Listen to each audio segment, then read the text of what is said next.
Kejadian pasal 41. Mimpi Firaun. Setelah lewat 2 tahun lamanya, bermimpilah Firaun bahwa ia berdiri di tepi sungai Nil. Tampaklah dari sungai Nil itu keluar 7 ekor lembu yang indah bangunnya dan gemuk badannya, lalu memakan rumput yang di tepi sungai itu. Kemudian tampaklah juga 7 ekor lembu yang lain yang keluar dari dalam sungai Nil itu, buruk bangunnya dan kurus badannya, lalu berdiri di samping lembu-lembu yang tadi di tepi sungai itu. Lembu-lembu yang buruk bangunnya dan kurus badannya itu memakan ke 7 ekor lembu yang indah bangunnya dan gemuk itu, lalu terjagalah Firaun. Setelah itu tertidur pulalah ia dan bermimpi kedua kalinya. Tampak timbul dari satu tangkai 7 bulir gandum yang bernas dan baik. Tetapi kemudian tampaklah juga tumbuh 7 bulir gandum yang kurus dan layu oleh angin timur. Bulir yang kurus itu menelan ke 7 bulir yang bernas dan berisi tadi. Lalu terjagalah Firaun. Agaknya ia bermimpi. Pada waktu pagi gelisahlah hatinya. Lalu disuruhnyalah memanggil semua ahli dan semua orang berilmu di Mesir. Firaun menceritakan mimpinya kepada mereka, tetapi seorang pun tidak ada yang dapat mengartikannya kepadanya. Lalu berkatalah kepala juru minuman kepada Firaun, "Hari ini aku merasa perlu menyebutkan kesalahanku yang dahulu. Waktu itu tuanku Firaun murka kepada pegawai-pegawainya dan menahan aku dalam rumah pengawal istana beserta dengan kepala juru roti. Pada satu malam juga kami bermimpi, aku dan kepala juru roti itu, masing-masing mempunyai mimpi dengan artinya sendiri. Bersama-sama dengan kami ada di sana seorang muda Ibrani, hamba kepala pengawal istana itu. Kami menceritakan mimpi kami kepadanya, lalu diartikannya kepada kami mimpi kami masing-masing. Dan seperti yang diartikannya itu kepada kami, demikianlah pula terjadi. Aku dikembalikan ke dalam pangkatku, dan kepala juru roti itu digantung." Kemudian Firaun menyuruh memanggil Yusuf. Segeralah ia dikeluarkan dari tutupan. Ia bercukur dan berganti pakaian, lalu pergi menghadap Firaun. Berkatalah Firaun kepada Yusuf, "Aku telah bermimpi, dan seorang pun tidak ada yang dapat mengartikannya. Tetapi telah kudengar tentang engkau. Hanya dengan mendengar mimpi saja, engkau dapat mengartikannya." Yusuf menyaut Firaun, "Bukan sekali-kali aku, melainkan Allah juga yang akan memberitakan kesejahteraan kepada tuanku Firaun." Lalu berkatalah Firaun kepada Yusuf, "Dalam mimpiku itu, aku berdiri di tepi sungai Nil. Lalu tampaklah dari sungai Nil itu keluar 7 ekor lembu yang gemuk badannya dan indah bentuknya, dan makan rumput yang di tepi sungai itu. Tetapi kemudian tampaklah juga keluar 7 ekor lembu yang lain, kulit pemalu tulang, sangat buruk bangunnya dan kurus badannya. Tidak pernah kulihat yang seburuk itu di seluruh tanah Mesir. Lembu yang kurus dan buruk itu memakan ke 7 ekor lembu gemuk yang mula-mula. Lembu-lembu ini masuk ke dalam perutnya, tetapi walaupun telah masuk ke dalam perutnya, tidaklah kelihatan sedikit pun tandanya. Bangunnya tetap sama buruknya seperti semula. Lalu terjagalah aku. Selanjutnya dalam mimpiku itu, kulihat timbul dari satu tangkai 7 bulir gandum yang berisi dan baik. Tetapi kemudian tampaklah juga tumbuh 7 bulir yang kering, kurus, dan layu oleh angin timur. Bulir yang kurus itu memakan ke-7 bulir yang baik tadi. Telah kuceritakan hal ini kepada semua ahli, tetapi seorang pun tidak ada yang dapat menerangkannya kepadaku. Lalu kata Yusuf kepada Firaun, kedua mimpi tuanku Firaun itu sama. Allah telah memberitahukan kepada tuanku Firaun apa yang hendak dilakukannya. Ke-7 ekor lembu yang baik itu ialah 7 tahun, dan ke-7 bulir gandum yang baik itu ialah 7 tahun juga. Kedua mimpi itu sama. Ke-7 ekor lembu yang kurus dan buruk yang keluar kemudian, maksudnya 7 tahun.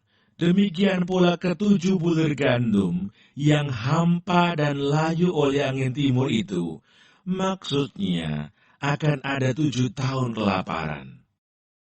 Inilah maksud perkataanku ketika aku berkata kepada tuanku Firaun.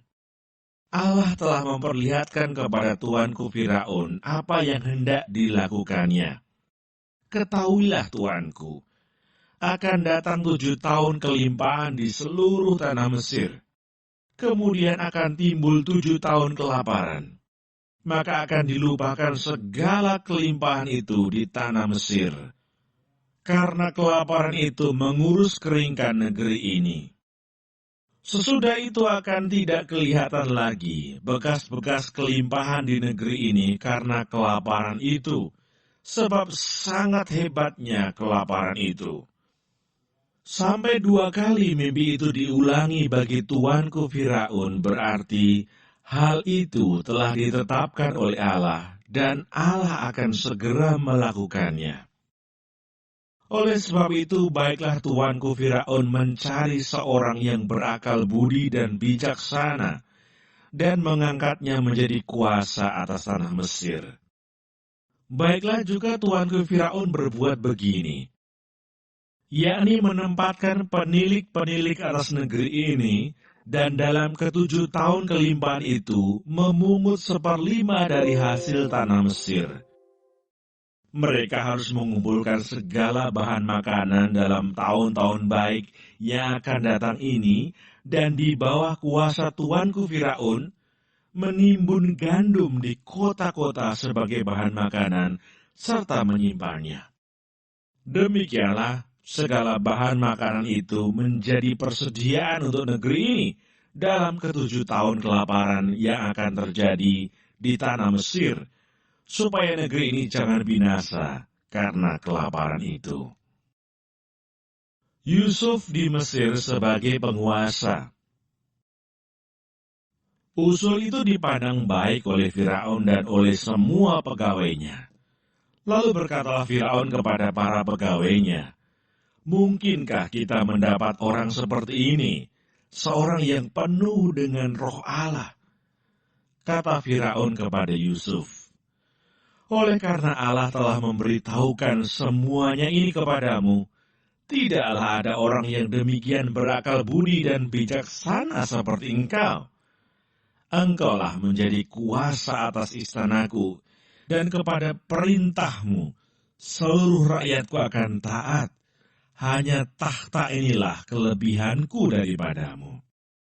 Selanjutnya Firaun berkata kepada Yusuf, dengan ini aku melantik engkau menjadi kuasa atas seluruh tanah Mesir. Sesudah itu Firaun menanggalkan cincin meterainya dari jarinya dan mengenakannya pada jari Yusuf. Dipakaikannya lah kepada Yusuf pakaian daripada kain halus, dan digantungkannya kalung emas pada lehernya.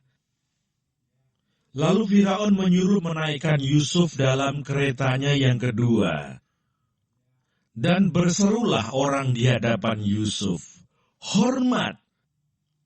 Demikianlah Yusuf dilantik oleh Firaun menjadi kuasa atas seluruh tanah Mesir. Berkatalah Firaun kepada Yusuf, akulah Firaun, tetapi dengan tidak setahumu, seorang pun tidak boleh bergerak di seluruh tanah Mesir. Lalu Firaun menamai Yusuf Safnat Paaneah, serta memberikan Asnat, anak Potifera, imam di On, kepadanya menjadi istrinya. Demikianlah Yusuf muncul sebagai kuasa atas seluruh tanah Mesir. Yusuf berumur 30 tahun ketika ia menghadap Firaun, raja Mesir itu. Maka pergilah Yusuf dari depan Firaun, lalu dikelilinginya seluruh tanah Mesir. Tanah itu mengeluarkan hasil bertumpuk-tumpuk dalam ke-7 tahun kelimpahan itu. Maka Yusuf mengumpulkan segala bahan makanan ke-7 tahun kelimpahan yang ada di tanah Mesir, lalu disimpannya di kota-kota. Hasil daerah sekitar tiap-tiap kota disimpan di dalam kota itu. Demikianlah Yusuf menimbun gandum seperti pasir di laut, sangat banyak, sehingga orang berhenti menghitungnya karena memang tidak terhitung. Sebelum datang tahun kelaparan itu, lahirlah bagi Yusuf 2 orang anak laki-laki yang dilahirkan oleh Asnat, anak Potifera, imam di On. Yusuf memberi nama Manasye kepada anak sulungnya itu, sebab katanya, Allah telah membuat aku lupa sama sekali kepada kesukaranku dan kepada rumah bapakku. Dan kepada anaknya yang kedua diberinya nama Efraim, sebab katanya, Allah membuat aku mendapat anak dalam negeri kesengsaraanku. Setelah lewat ke-7 tahun kelimpahan yang ada di tanah Mesir itu, mulailah datang 7 tahun kelaparan seperti yang telah dikatakan Yusuf. Dalam segala negeri ada kelaparan, tetapi di seluruh negeri Mesir ada roti. Ketika seluruh negeri Mesir menderita kelaparan dan rakyat berteriak meminta roti kepada Firaun, berkatalah Firaun kepada semua orang Mesir, "Pergilah kepada Yusuf, perbuatlah apa yang akan dikatakannya kepadamu." Kelaparan itu merajalela di seluruh bumi. Maka Yusuf membuka segala lumbung dan menjual gandum kepada orang Mesir, sebab makin hebat kelaparan itu di tanah Mesir. Juga dari seluruh bumi datanglah orang ke Mesir untuk membeli gandum dari Yusuf, sebab hebat kelaparan itu di seluruh bumi.